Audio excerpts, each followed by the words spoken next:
This is my birthday month and I'm turning 41.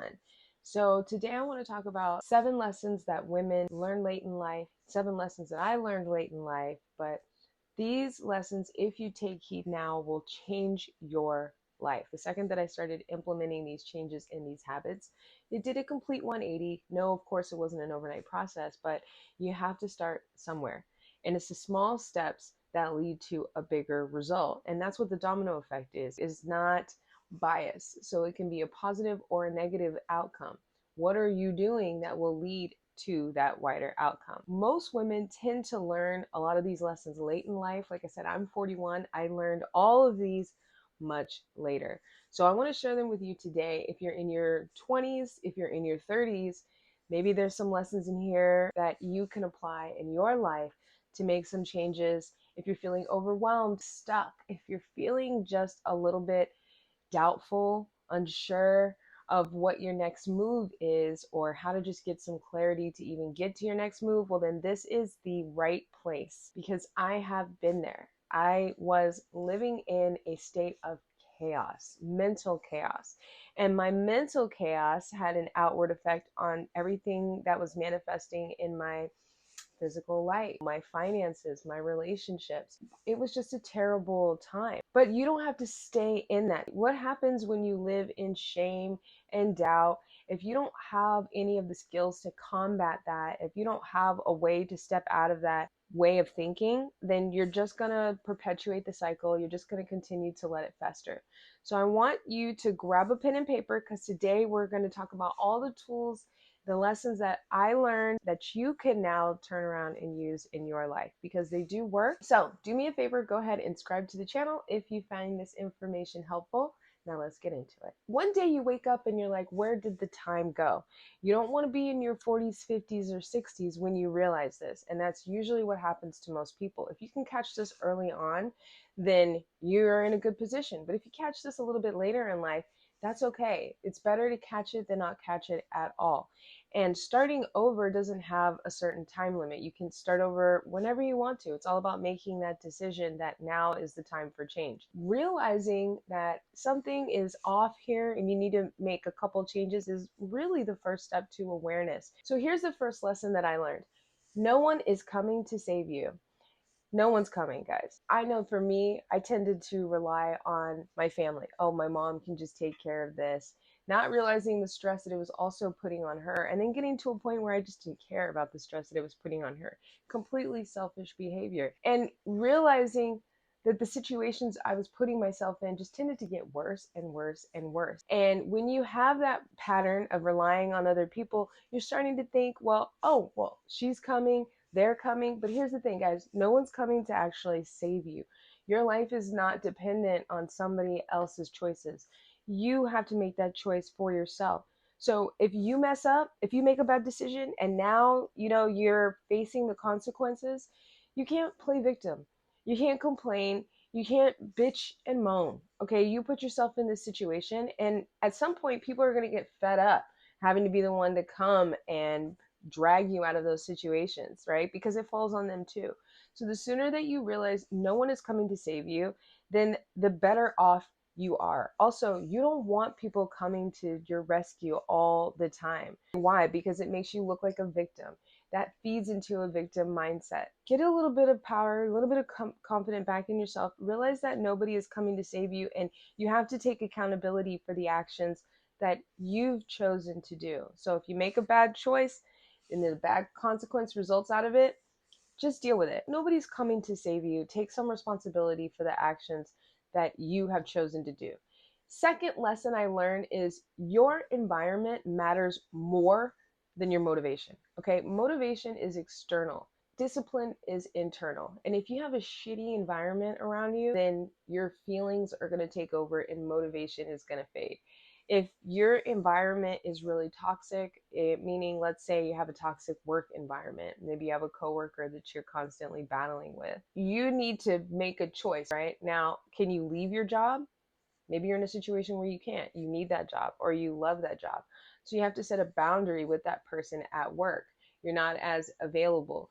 because what are people going to do? They're going to try to take you out of your element. When you have a strong internal discipline, meaning you have internal habits, you have internal emotional regulation, you're not going to let your environment get to you as much. Maybe you're in an environment where you have family that's constantly putting down what you're doing.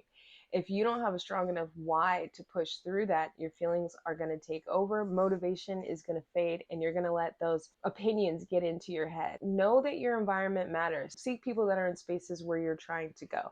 Seek out your network. If you don't have anybody around you that's accomplished what you're trying to accomplish, go find them. We have the internet. We have all types of networking groups, meetups. You can go and find the people that you're looking for. You can join mastermind groups and elevate. You go learn from a mentor that's in a space that you want to be in. If you want to get into real estate, join a real estate mastermind group. If you want to do content creation, join a coaching group. But of course, dig through and find the right one, because there's a lot of scams out there. But your environment matters more than motivation. Motivation fades. If you're in a challenging environment, make sure that you develop internal habits that are going to give you that strength to push through any of those challenging times. The third lesson that I learned is you don't need anybody's permission to start. Waiting is going to kill all of your progress. You have to just take the leap. And sometimes it could be your environment that's holding you back, and you're going, well, I don't know. They said I couldn't do it. They're not going to help me with this, so I can't do it. Well, I need money and they won't give me money, so I can't do it. That's insane. You need to figure out a way to get it done, because how bad do you want it? The people, the hungry, the most successful people out there, they figure out a way to get things done. If you don't have any money, guess what? You need to go get a job. And making an excuse and saying, well, there's no jobs out there. Have you looked? You know you haven't. Waiting and saying, well, they're not going to give it to me. Well, then you're not going to get it, because remember, nobody is coming to save you. Saying that I can't start now, I've got to wait, now's not the time, they told me that I need to wait a little bit longer. Or if you're in your head and you're making up excuses, you need to just go for it, okay? You don't need permission to start. You need to just get started, especially if you have people who are telling you that this is something that you shouldn't do. You definitely don't want to listen to that. You want to step right out, take the leap, and get started, because if you don't start now, you never will. The fourth lesson I learned is being liked is not the goal. You need to stop being Miss Nice Girl. The nice girl always gets walked over, always. And also, you're not speaking up for yourself. I found this to be in my life, Miss, oh yes, oh okay, always apologizing. Sorry I missed your call. Apologizing for what? I'm sorry I missed your call. I was in the bathroom. Like, I missed your call. I'm calling you back. Guys, we need to stop apologizing for everything. You need to stop shutting yourself down. You need to stop lowering yourself because of somebody else's expectations. This is your life. And most of you are trying to be liked by people who could really give a shit. They could care less about you or what you're doing. Their opinion has no bearing on your life. Make sure that you like yourself, and you're just serving yourself and you're serving the Lord. That's it. Because being liked is not the goal. The goal is to hit your own goals. What are you working for? Are you working towards a financial goal, a relationship goal, a work goal, whatever that is? If you're trying to get there, being liked is not the goal. Because what do people do who want to be liked? They say yes to things all the time. Yes, I can take that meeting. Yes, I'll do your work. Oh no, that didn't bother me, even though it did. And so you don't want to be one of those people that's submissive, overly submissive, not speaking up for yourself. Be firm, speak up, and understand that being liked is not the goal, but being respected, being polite, being firm, those are all different. But you want to take ownership and take leadership in the decisions that you're making. Fifth lesson I learned is that time will go on. If you make a mistake, do not fester in it. Don't wallow in it, because what does that lead to? That leads to shame. Oh, I'm so stupid. Oh, I can't believe I did that. I'm such an asshole. Don't do that, okay? Reframe it. Start to take accountability rather than living in shame. When you start to do that, now you can start to take action. Shame makes you feel down on yourself for no reason. Switch that frame, switch your perspective, and just take accountability. I made a mistake. What can I do next time? Reach out to somebody that you can maybe get some advice from on what to do the next time. But take some accountability in that situation. But understand that you don't have an immense amount of time. Time is not infinite, time is finite. It will end at some point, but also people tend to forget things. So if you own it and you move forward, it's a lot easier to move through. But time just slows down the more that you wallow and you fester in things. Don't let it go. Speed is key. Get up, move through it, take accountability if you make a mistake. Time will go on, but understand you don't have an infinite amount of time. So you don't want to wait on anything. If you make a mistake, you want to own it right away and then take some accountability so you can fix it. The sixth lesson I learned is overthinking is delaying your life. Overthinking is literally the worst thing that you can do. You just get into your head and things just start to fester and fester and fester. You find yourself not being able to sleep. You're not paying attention in certain conversations. You might not be present if you're with your family because you're constantly thinking about something that happened at work. Where does overthinking come from? It comes from worry. It comes from not being prepared. It comes from anxieties. It comes from, I personally believe overthinking is just dumping things into our head and just going through the motions throughout the day. When you do that, you're not giving yourself any time to just kind of process what's going on. You need to clear your mind. I mean, I remember I used to go to bed at night, my brain would just be like constantly going. I need to do this. I need to do that. Well, what if this doesn't get done? This person said this. What if they say that? And that's total future fucking. What if they say this? You don't know what the other person is going to say. Overthinking is absolutely the wrong way to do it. And overthinking will also prevent you from getting started. Do you see how all of these lessons tie in together? Let's say you want to do content creation and you're in a toxic environment where they're saying, that's so stupid. You look stupid on camera. You sound funny. Why are you even doing that? You'll never be successful at that. There's your toxic environment. Now you don't have strong internal why, purpose, discipline to get through those attacks when someone is speaking to you. Now you're overthinking what they've said to you. Now you're starting to believe what they've said. Then you stop doing all of the actions that are going to take you to get to your goal. Getting up early, studying content creation, surrounding yourself with people in this network. Rather than doing that, now all of a sudden you've shifted back into your old patterns and now you're just living somebody else's life, going through the motions. The seventh lesson I learned is you have to have discipline. Discipline is the only way to combat any of that I just discussed. Life gets hard. And when you make changes, that's the hardest part. Changing 20, 30, 40 years of programming. You have got to develop a new mindset. You have to develop a new identity. And when I was first starting, I did start from motivation. I was watching a lot of motivational videos. Tony Robbins is really what changed my life and got me into all of this in the first place. That's where it started.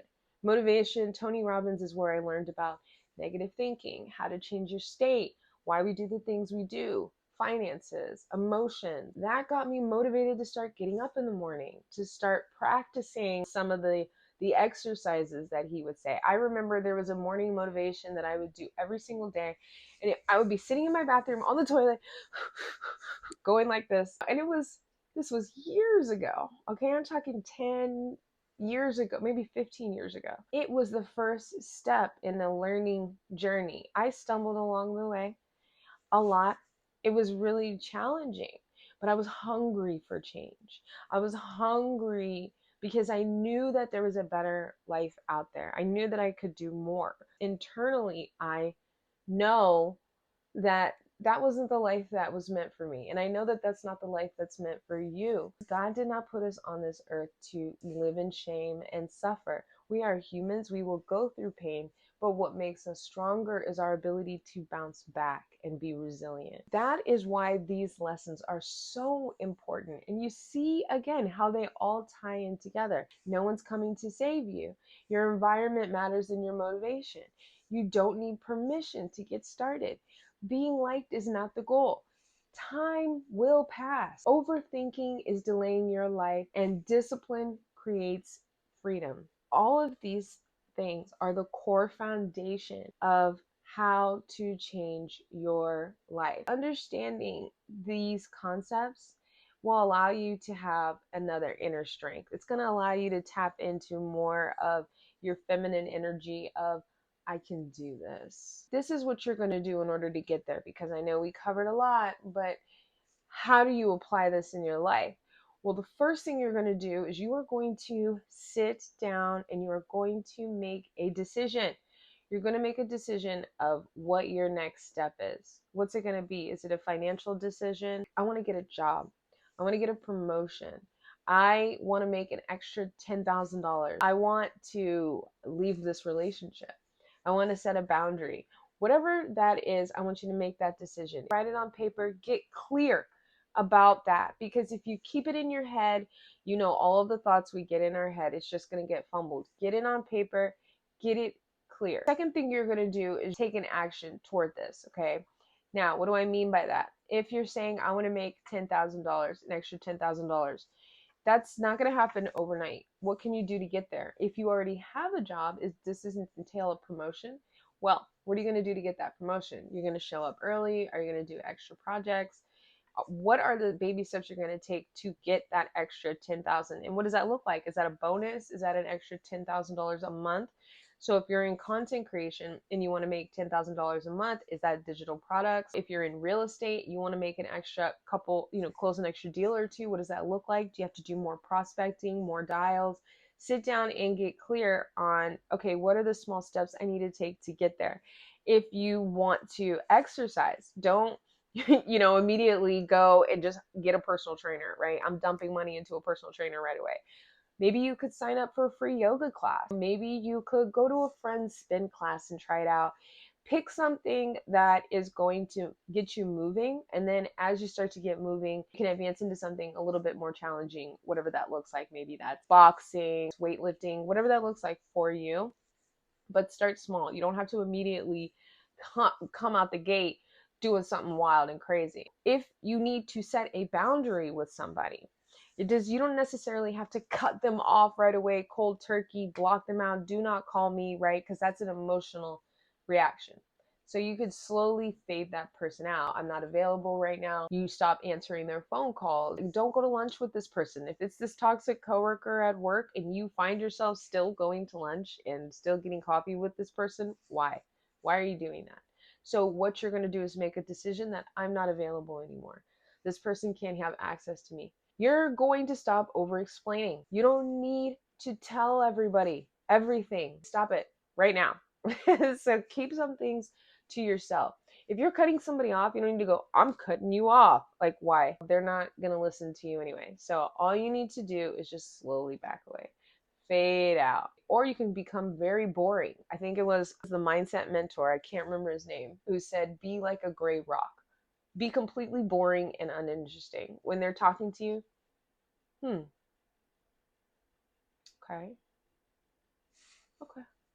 I'm just so boring. Don't give anything back. Don't give any type of feedback, but you don't want to be like an asshole or bitch about it. Be very to yourself, right? You don't need to overshare, especially with people that you don't respect and people that you've had an issue with. Don't feel like you have to do anything that you don't want to do. Start one thing today. The last thing I want you to do is I want you to get a journal. Something where you can write your thoughts down, because you're going to be tracking this as you progress through this. If, let's say, you want to start a business and you're feeling a little bit overwhelmed. This was a challenge for me when I was starting my business. I have 2 kids, a fiance, and balancing that was very, very difficult. So instead of being like, I'm going to start a business right now and I'm going to go all in and I'm going to do personal guarantees, take out a loan, and I'm going to invest everything. I'm going to pull money out of my 401k and I'm going to invest everything into this new business that I've gotten no feedback on. I don't have a business plan and I kind of don't know what I'm doing. I'm just jumping the gun and go for it. That's not the best way to do it. Okay. I'm just going to stop you right there. What you want to do is you want to slow down. Get a business plan. It's to do all the boring stuff, not the fancy, fluffy stuff. We're always looking for a shortcut and the fastest way to get there. But if you look for the shortcut and the fastest way to get there, you're always going to run into a challenge. Do the boring stuff. Develop a business plan. Start small. Check for if the business name is available. Register your LLC. Get a business phone number. Don't give anything on your personal guarantee. Set it up under business credit. If you don't have good credit, then don't continue to take out loans under bad credit.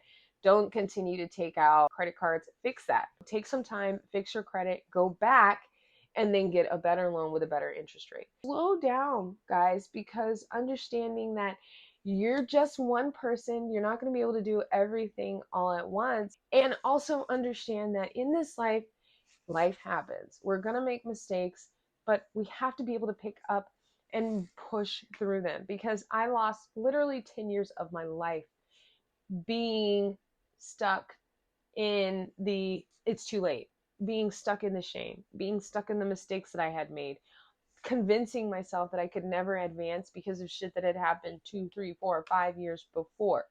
What happened the next year? I got into another issue. The second I made the decision and I was like, this is enough. I'm tired of this shit. And I figured out these skills and I figured out these lessons and I started applying it to my life. The second I did that, I started to see results in a shift. And I'm telling you, you will too. So I want you to go ahead and reach out to me and leave a comment if you have started to implement any of these in your life. What has happened? Or if you're stuck and you don't know exactly what to do next, check out the links below. I've got some free reset planners for you that I've used and I still use to this day whenever I face a challenging situation. It is never too late to start over in your life. Doesn't matter if you're 20, 30, 40, 50, or 60. This is your life and you can make a decision. But you have got to start with accountability. You've got to start with a clear idea of what you want out of this life. And you have to have a purpose. You have to know exactly what you want. And remember, this is going to change as you grow. But you have to know exactly what you want, because motivation will be a good, nice kicking point to start off on, but it's not enough to propel you through and keep you going through the hard times. That's where habits come in, discipline comes in, inner strength comes in, a new identity comes in, and none of this happens overnight. It's skills that you have to build on. And I had to learn this, guys. I didn't just wake up one day and was like, oh, I know how to do this. No, I sought out the information. I got mentors and I learned how to do this. And this is exactly why I developed the Domino Effect on this channel, to share it with you, because I've lived it. I've lived the domino effect in a negative way, jail, drinking, bad decisions, and I've lived it in a positive way with my kids, my life, my career, my family, my fiance. Life gets better so you can start over. And that's why I started this channel. So if these courses help you, then do me a favor, go ahead and hit that subscribe button so I can continue to make more free courses and trainings just like this one. I'll see you next time.